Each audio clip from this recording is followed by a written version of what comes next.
I'm always curious as to why. In your opinion, why do you think there was such a strong push for censorship on treating people, which seems like, I'm not a doctor, but it seems like a normal course of action that as a doctor, you're given the responsibility to figure out treatments, and your treatment might be a little different from somebody else's. And since there's a novel new virus, hey, let's get together, let's discuss this, and let's figure out the most efficient way to save as many lives as possible. But that seems like it didn't happen here in Canada. There was no discussion. It was shut up, stay at home, don't breathe on people. And I thought that was very, very weird. So why do you think they just kind of suppressed all the potential treatments that were out there? Well, there's a wrong concept at the base of what you were portraying, and that is the concept that we are presented is you could avoid getting the infection. Turns out 97% of us got it.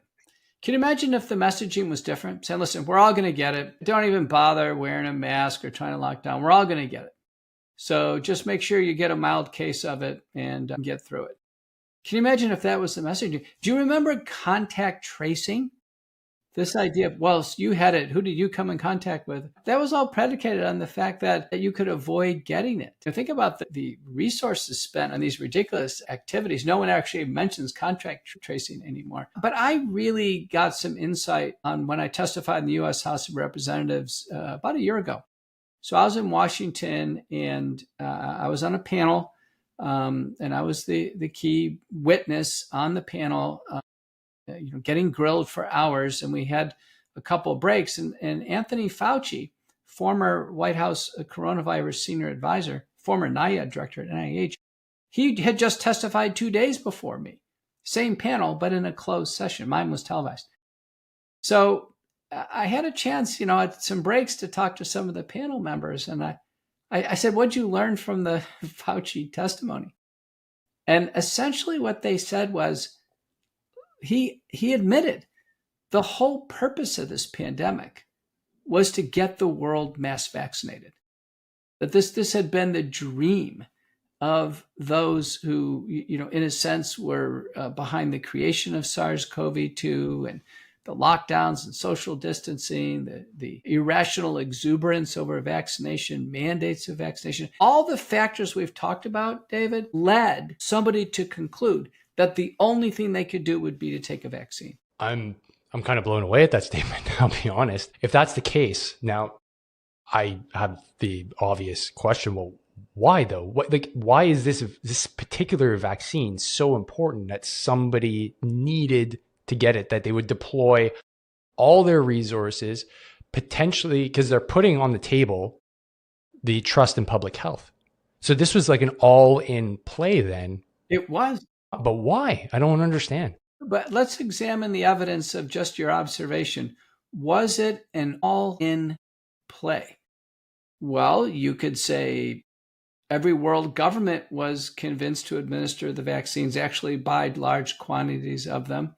Within a few months, every world government was convinced that boosters needed to be given over and over and over again.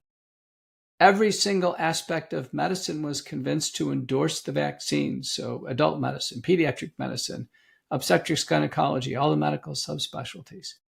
All the militaries of the world were convinced. Think about it. This was an all-in effort. All the cards were laid out on the table. That's a great observation. Everything was put behind this. Do you know the Biden administration had a Health and Human Services program called the COVID Community Core, CORPS program.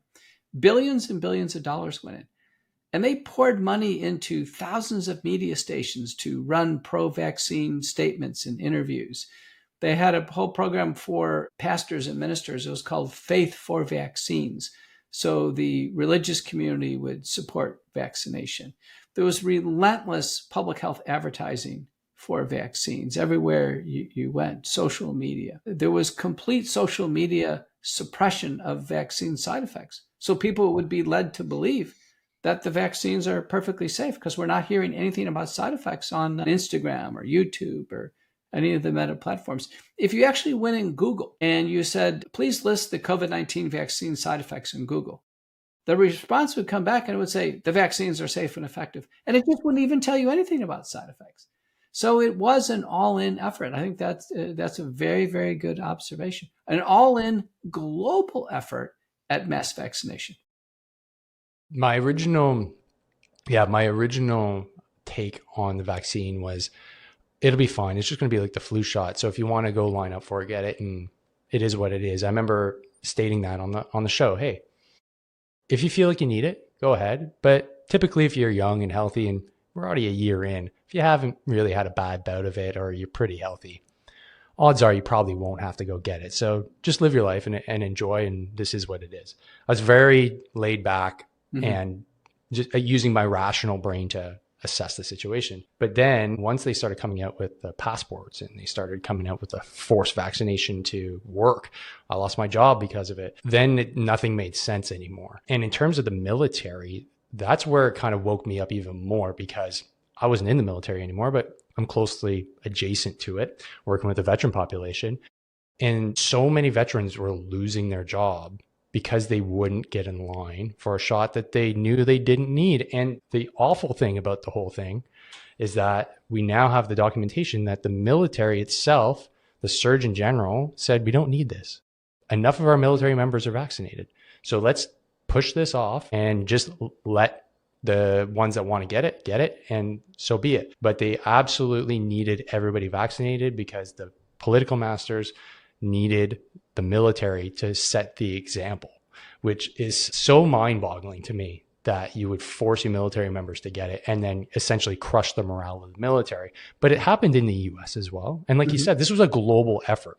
So I was surprised at how everybody fell in line. All the Western nations fell in line. But my main question is, like, how did they have a vaccine ready so fast with, I think, 3 or 4 different companies? Because I remember telling my wife, I'm like, I don't know, this is going to be long. It's going to take at least 5 years before they even have a vaccine ready on the market, let alone like tested, all that stuff. It's going to take years. This might be really brutal, but within a year, boom, we have a vaccine. How did that happen so fast? I'm curious to know what you think about that. There was a paper written by Lalani and colleagues, British Medical Journal, and it highlights that there had been a multi-billion-dollar investment in messenger RNA, a new genetic technology that was so revolutionary that once we knew the genetic code for any protein, that messenger RNA literally could be drawn up on a computer screen in a matter of minutes. And the methodology was there to take that genetic code and then use fairly rapid biological systems to physically make the messenger RNA. And a key piece to this was to load it into a lipid nanoparticle, so it would be stable as particle concentrations in solution.